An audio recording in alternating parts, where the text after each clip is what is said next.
All right, here we go. Week one off season. I took a week off after the competition to kind of just let my body rest, and honestly, also took a bit of a mental rest as well.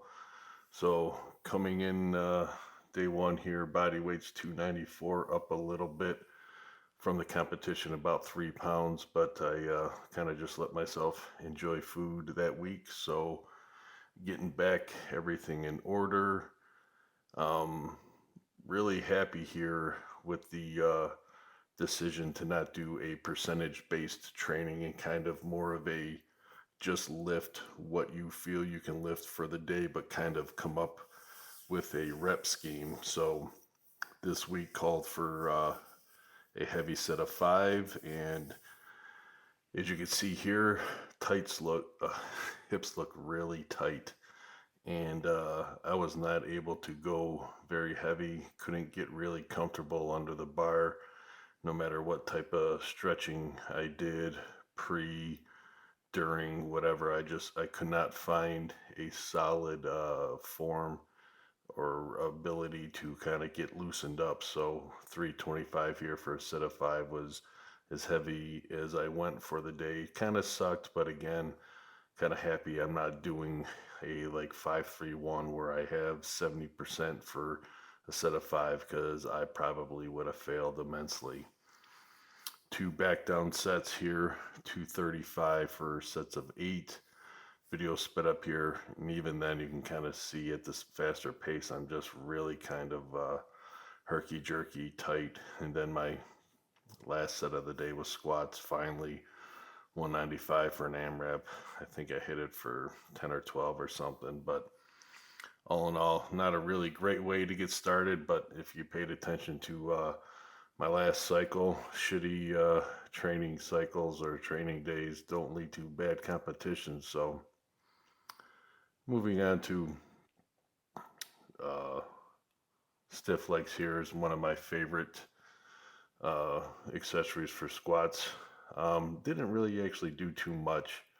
I really kind of wanted to, going into my caloric deficit into the diet, really kind of just do a few main accessories after everything. And actually, I only trained 4 days this week.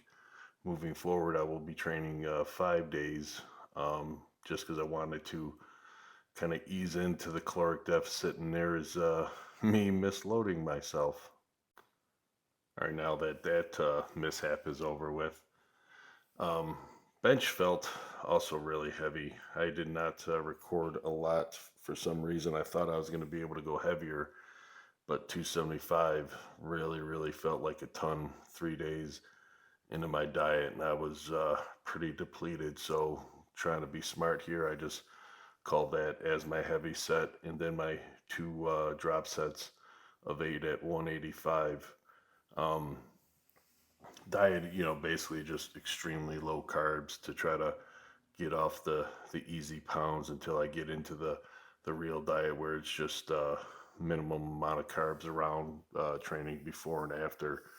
So hopefully moving forward, things will start just feeling better, and add a little bit more exercises so I can give myself a little bit more food because 290 is a bit too big. I always say this, I'd like to be a little bit lighter, but getting down to about 285, 280 preferably would be a really, really good workable weight. Deadlift day, decided to party with the trap bar a little bit because for some reason the trap bar is just ridiculously hard for me. So I figure if it's hard, it must be because I suck and I need to get stronger. So partied here up to 335 for the day. Felt pretty good. Um, Adductor isn't really bothering me anymore. It's just kind of all finding that tightness and using the fat grips really kind of forces me to get my lats and arms a little bit more involved in the lift. And then my two drop sets. Let me know if, in the comments below if you have any interest in the type of program I'm running. I kind of may do a video on it, but it's basically just kind of work up to a heavy this, a heavy that, then a couple drop sets, and an AMRAP, and just kind of party within what you feel your body could do for the day. All right, last day of the week, day four. basically just a glorified accessory day. But um, I found that in the last training cycle that this form of bent over row was really, really beneficial. So I'm going to keep these in for the duration, probably completely through meet prep, because I get so much lat activation, trap activation, arm activation that I think the reason I benched the 462 or 3 so easily is a lot to do with that. And obviously doing a ton of curls. So that's basically week one. Not a lot going on, but that's about it. There'll be more work in week two and moving forward, and hopefully a little bit less in my belly.